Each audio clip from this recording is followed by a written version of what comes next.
ഒരുമിച്ച് പിരായിരിയിലെ വോട്ട് ഉൾപ്പെടെ Marxist party നിങ്ങളെല്ലാം തന്നെ കോൺഗ്രസിന്റെ പെട്ടിയിലിട്ട് കൊടുത്ത് നിങ്ങളുടെ വോട്ട് മറിച്ച് നിങ്ങൾ എന്നെ ഇവിടെ പരാജയപ്പെടുത്തിയിട്ടുണ്ടെങ്കിൽ നിയമസഭയുടെ പുറത്തെ കേരള BJPയുടെ കാവൽക്കാരിയായിട്ട് ശോഭയുണ്ടാകും എന്ന് പറയാൻ വേണ്ടി കൂടിയിട്ടാണ് ഞാൻ നിങ്ങളുടെ മുന്നിൽ നിൽക്കുന്നത്. അതുകൊണ്ട് കരഞ്ഞു മെഴുകിയിട്ടുണ്ട്. എപ്പോഴാണെന്നറിയുമോ? കരഞ്ഞു മെഴുകിയത് ഈ രാജ്യത്തിനു വേണ്ടി കാവൽ നിന്നിട്ടുള്ള ഉദ്യോഗസ്ഥന്മാർ, പട്ടാളക്കാർ. ആ പട്ടാളക്കാർ മരിച്ചു വീണ് അവരുടെ ബോഡി കേരളത്തിലേക്ക് വരുമ്പോൾ അതിന്റെ മുന്നിൽ കരഞ്ഞിട്ടുണ്ട്. എപ്പോഴാണെന്നറിയുമോ? ഞങ്ങളുടെ പന്ന്യന്നൂർ ചന്ദ്രേട്ടൻ മരിച്ച വാർത്ത വീണ്ടും വീണ്ടും പ്രസംഗത്തിലൂടെ കേൾക്കുമ്പോൾ, ആ പരിപാടിയുടെ പുഷ്പാർച്ചനയിൽ പങ്കെടുക്കുമ്പോൾ കരഞ്ഞിട്ടുണ്ട്.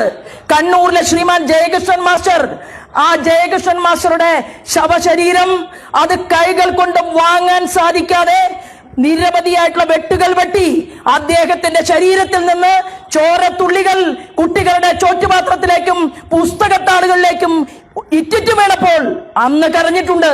അന്നൊരു തീരുമാനമെടുത്തിട്ടുണ്ട്. ആ ജയകൃഷ്ണൻ മാസ്റ്റർക്ക് വേണ്ടി യുവമോർച്ചയിൽ മുഴുവൻ സമയ പ്രവർത്തകയായി തീരുമാനമെടുത്ത് അത് പാർട്ടിയോട് പറഞ്ഞു. ആ സമയത്തൊക്കെ കരഞ്ഞിട്ടുണ്ട്. ഇത് ഞങ്ങളൊക്കെ ചിരിക്കുന്ന സമയമാണ്. ബംഗാളിലെ മാർക്സിസ്റ്റ് പാർട്ടിയെ തകർത്ത് അവിടെ നീണാൾമാണ് ഒരു ജനാധിപത്യത്തിലും വിശ്വാസമില്ലാത്ത മമതാ ബാനർജിയുടെ ജനാധിപത്യ വിരുദ്ധതയെ ചോദ്യം ചെയ്തുകൊണ്ട് അവിടെ നമ്മൾ അതിശക്തമായി മുന്നോട്ട് വന്നിട്ടുണ്ട്. ബംഗാൾ നമ്മൾ പിടിച്ചു. കേരളത്തിലെ മുഖ്യമന്ത്രി സനാതന ധർമ്മത്തെ തകർക്കാൻ ശ്രമിച്ച കേരളത്തിന്റെ മുഖ്യമന്ത്രി വരിയിൽ നിന്ന് പോയില്ലേ? ഏറ്റവും കൂടുതൽ അതിനുവേണ്ടി നാവ് ഉയർത്തിയത്, ഏറ്റവും കൂടുതൽ കേരളത്തിൽ കാസർഗോഡ് മുതൽ തിരുവനന്തപുരം വരെ കേരളത്തിലെ കഴിഞ്ഞകാല മുഖ്യമന്ത്രി ശ്രീമാൻ പിണറായി വിജയനെതിരെ ഒരു ഭയപ്പാടുമില്ലാതെ പ്രസംഗിക്കാൻ നിങ്ങളുടെ ശോഭാ സുരേന്ദ്രന് സാധിച്ചിട്ടുണ്ടെങ്കിൽ, നിങ്ങൾ എന്റെ കൂടെയുണ്ടെങ്കിൽ എന്തിനാണ് കരഞ്ഞു മെഴുകുന്നത്? അടുത്ത് കേരളത്തിന്റെ ഭരണമാണ് നമ്മൾ പിടിക്കാൻ പോകുന്നത്. ആ ഭരണം പിടിക്കാൻ നമ്മൾ സജ്ജരാകും. അതിന് ശക്തമായിട്ട് ഈ നിയോജക മണ്ഡലത്തിന്റെ കാര്യകർത്താക്കന്മാർ തയ്യാറാകണം എന്ന് പറയാനാണ് ഞാൻ ഇവിടെ എത്തിച്ചേർന്നിട്ടുള്ളത്. ശബ്ദം മൈക്കിന്റെ തകരാറുകൊണ്ടാണ്. ശബ്ദം കുറയുന്നത് ഓൺലൈൻ മാധ്യമ സുഹൃത്തുക്കളൊക്കെ എനിക്ക് നല്ല ഇഷ്ടമാണ്.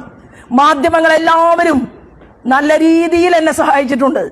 അതിന് സഹായിച്ച മാധ്യമങ്ങളോടും എന്നെ സ്നേഹിച്ച മാധ്യമങ്ങളോടും ഒരു പരാതിയും ഒരു പരിഭവവും എന്നെ സംബന്ധിച്ചില്ല. കാരണം നിങ്ങളുടെ പൊളിറ്റിക്സ് എന്ന് പറയുന്ന ഒരു പരിപാടിയിലൂടെ ശോഭാ സുരേന്ദ്രന്റെ പ്രസംഗം രണ്ട് വരിയായിട്ട് നിങ്ങൾ കേരളത്തിൽ കാണിച്ചിട്ടുണ്ട്.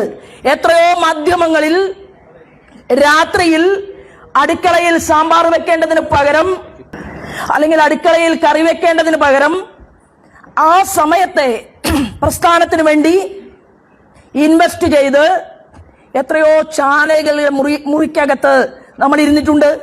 ആ ചാനൽ മുറികളിൽ പ്രസ്ഥാനത്തിനു വേണ്ടി നമ്മൾ ചർച്ചകൾ നടത്തുമ്പോൾ എനിക്ക് ഉറപ്പുണ്ടായിരുന്നു നമ്മുടെ പ്രസ്ഥാനം ഒരു ദിവസം വളരും. നമ്മുടെ പാർട്ടിക്ക് MLA-മാരുണ്ടാകും, നമ്മുടെ പാർട്ടിക്ക് MP ഉണ്ടാകും, മന്ത്രി ഉണ്ടാകും.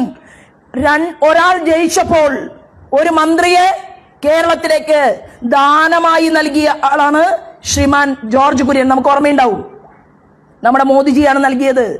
പിന്നെ എനിക്ക് എന്തിനാണ് ഞാൻ കരഞ്ഞു മെഴുകുന്നത്? എനിക്ക് ഇതിനേക്കാൾ വലിയൊരു സർട്ടിഫിക്കറ്റ് ഇനി എന്താ കിട്ടാനുള്ളത്?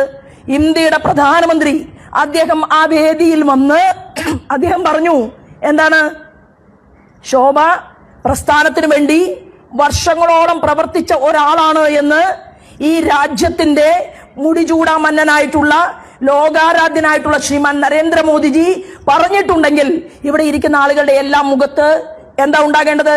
സങ്കടമല്ല ഉണ്ടാകേണ്ടത്. എന്തുണ്ടാകണം? സന്തോഷം ഉണ്ടാകണം. എല്ലാവരും ചിരിക്കണം.